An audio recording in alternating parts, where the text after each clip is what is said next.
Hello दोस्तों, मैं अमित तिर्की आप सभी का स्वागत करता हूं देसी चिकन जोन के 32वें सीरीज पे। आज हम मुर्गियों में होने वाली खतरनाक बीमारी रानीखेत के बारे में डिटेल में बात करने वाले हैं। तो सबसे पहले हम जानते हैं रानीखेत क्या है।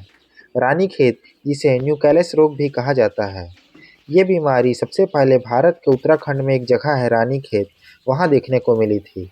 इस वजह से इसे रानीखेत कहा जाता है। ये बहुत ज़्यादा तीव्र गति से फैलने वाली संक्रमण रोग है। अगर आपके फार्म में किसी एक मुर्गी को भी ये हो जाए, तो 12 से 30 घंटे के अंदर सभी मुर्गियों में ये बीमारी फैल जाती है।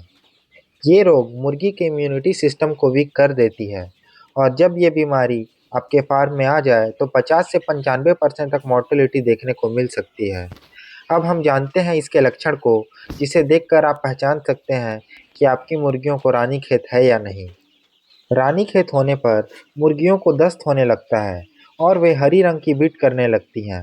मुर्गियों को तेज बुखार चढ़ जाता है, जिसकी वजह से उनका शरीर बहुत ज़्यादा गर्म हो जाता है और वे सुस्त होकर खड़ी रहती हैं। रानीखेत में मुर्गियों के सिर मुड़ जाते हैं और वे ऊपर आसमान की ओर देखने लगते हैं। रानीखेत से मुर्गियों के श्वसन तंत्र पर भी इफेक्ट पड़ता है दोस्तों, जिसकी वजह से वे घर घर की आवाज़ करते हैं। श्वसन तंत्र कमजोर हो जाने के कारण मुर्गियों के शरीर में ऑक्सीजन की सप्लाई कम हो जाती है, जिसकी वजह से मुर्गे के लाल कलगी भी काली पड़ जाती है। अब हम बात करते हैं कि रानीखेत बीमारी फार्म के अंदर कैसे प्रवेश करती है या कैसे आती है। दोस्तों, रानीखेत बीमारी का फार्म के अंदर फैलने या आने का सबसे बड़ा कारण है विजिटर्स का फार्म में आना, या फार्म के वर्कर का ही यहाँ वहाँ घूमकर फार्म में सीधे घुसना। मैंने 70% लोगों से यही सुना है जिनके फार्म में रानीखेत हुआ है। वो यही बोलते हैं कि हमारे फार्म में कोई आ गया था, या फिर हम ही कहीं से यहाँ वहाँ से आने के बाद सीधे फार्म में घुस गए थे। इसके अलावा जब भी कोई संक्रमित पक्षी के संपर्क में हमारी मुर्गियाँ आती हैं, तो भी मुर्गियों को रानीखेत हो सकता है। साफ सफाई का ध्यान सही से ना दें तो भी रानीखेत हो सकता है। दोस्तों, अब हम जानते हैं कि इससे बचने के लिए क्या-क्या करना चाहिए। रानीखेत के बचाव का सबसे सस्ता और सरल तरीका है मुर्गियों को रानीखेत की वैक्सीन लगाना। जी हाँ दोस्तों, आप कभी भी पोल्ट्री फार्मिंग करते हैं तो रानीखेत का वैक्सीन ज़रूर अपने मुर्गियों को लगाएं, तो ही रानीखेत से बचा जा सकता है। इसके अलावा आपके फार्म के गेट के सामने आप चूने पाउडर को ज़रूर रखें, ताकि कोई भी अंदर जाए तो उससे पहले वो अपने पैर को चूने से घिस ले। इसके साथ-साथ आप अपने फार्म में 15-20 दिन के गैप में डिसइंफेक्शन का छिड़काव ज़रूर करें।